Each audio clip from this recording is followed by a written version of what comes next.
എത്ര വർക്കൗട്ട് ചെയ്തിട്ടും എത്ര പ്രോട്ടീൻ കഴിച്ചിട്ടും മസിൽസ് ബിൽഡപ്പ് ചെയ്യാത്തവർക്കാണ് ഈ വീഡിയോ. ഇതൊരു സ്ഥിരം കംപ്ലൈന്റ് ആണ്. ഞാൻ എത്ര വർക്കൗട്ട് ചെയ്തിട്ട് മസിൽ ബിൽഡപ്പ് ചെയ്യാൻ പറ്റാതെ എന്റെ വർക്കൗട്ട് ശരിയല്ലാഞ്ഞിട്ടാണോ അല്ലെങ്കിൽ എന്റെ പ്രോട്ടീൻ പൗഡർ ശരിയല്ലാഞ്ഞിട്ടാണോ എന്ന് ചോദിച്ചിട്ട് പല ആൾക്കാരും വരാറുണ്ട്. എന്നാൽ നിങ്ങൾ മനസ്സിലാക്കേണ്ടത് വർക്കൗട്ടോ അല്ലെങ്കിൽ പ്രോട്ടീൻ പൗഡറോ അല്ലെങ്കിൽ പ്രോട്ടീൻ ഫുഡോ ഒന്നുമല്ല പ്രശ്നം. ഇവിടെ പ്രശ്നം നമ്മുടെ റിയാലിറ്റിയാണ്. നമ്മുടെ ഈ ലോകത്ത് എല്ലാ മനുഷ്യരെയും സൃഷ്ടിച്ചത് ഒരുപോലെയല്ല. അത് അവരുടെ കാലാവസ്ഥ അടിസ്ഥാനത്തിലും ആ ഏരിയയിലെ കണ്ടീഷനൊക്കെ അടിസ്ഥാനത്തിലാണ്. അതുകൊണ്ട് തന്നെ നമ്മൾ ആഫ്രിക്കൻ ജനതയും ഇന്ത്യൻ ജനതയും വെച്ച് നോക്കുമ്പോൾ ഈ ആഫ്രിക്കൻ ജനതക്ക് കൂടുതലും ടൈപ്പ് 2 മസിൽ ഫൈബേഴ്സ് കൂടുതലാണ്.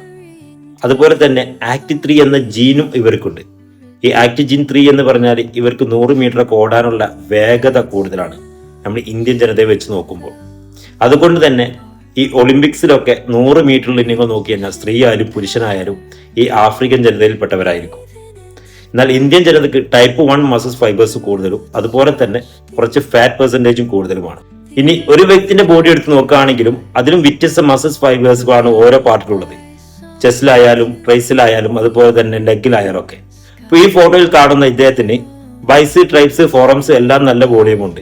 എന്നാൽ ഇദ്ദേഹം അതിനെ വെച്ച് നോക്കുമ്പോൾ ഇദ്ദേഹത്തെ ചെസ്റ്റ് മസിൽസ് കുറച്ച് വീക്കാണ്. ഇത് വീക്കാകാൻ കാരണം ഇദ്ദേഹം വർക്കൗട്ട് അറിയാഞ്ഞിട്ടോ അല്ലെങ്കിൽ ബോഡിയിലേക്ക് പ്രോട്ടീൻ എത്താഞ്ഞിട്ടോ അല്ല. ബോഡിയിലേക്ക് പ്രോട്ടീൻ എത്തുന്നുണ്ട്, അതുകൊണ്ടാണ് ഈ ഹാംസ് ഇത്ര സ്ട്രോങ് ആയതും ഇത്ര വോളിയം ഉള്ളതും. എന്നാൽ ചെസ്റ്റ് ഗ്രോത്ത് ആവാത്തത് ഇദ്ദേഹത്തെ ജനറ്റിക് ആണ്. നമ്മൾ ഒരു ബോഡിയിൽ തന്നെ പല രീതിയിലാണ് മസിൽ ഫൈബേഴ്സിന്റെ വോളിയം ഉള്ളത്. അപ്പോൾ നിങ്ങൾ വർക്കൗട്ട് ചെയ്യുന്ന ലെഗ് വീക്ക് അല്ലെങ്കിൽ ചെസ്റ്റ് വീക്ക്, ട്രൈസ് വീക്ക് എന്ന് പറയുമ്പോൾ നിങ്ങൾ ജനറ്റിക് അടിസ്ഥാനത്തിൽ നിങ്ങളെ ആ ഭാഗത്തെ മസിൽ ഫൈബേഴ്സ് കുറവായിരിക്കും. അത് നിങ്ങൾ എത്ര വർക്കൗട്ട് ചെയ്തിട്ടും നിങ്ങൾക്ക് അത് ഗ്രോത്ത് ചെയ്യാൻ സാധിക്കില്ല. ഏതിനും ഒരു ലിമിറ്റും ഉണ്ട്. അപ്പോൾ എൻ്റെ ബോഡിയിൽ തന്നെ ചെസ്റ്റ് മസിൽസ് എനിക്ക് പൊതുവെ ജനറ്റിക്കലി കുറവാണ്. എന്നാൽ എൻ്റെ ഹാംസ് മസിൽസ് ഹൈ വോളിയം പെട്ടെന്നായി കൂടാൻ എനിക്ക് സാധിക്കും. അത് എൻ്റെ ജനറ്റിക് ബോഡി ഷേപ്പ് അങ്ങനെയാണ്.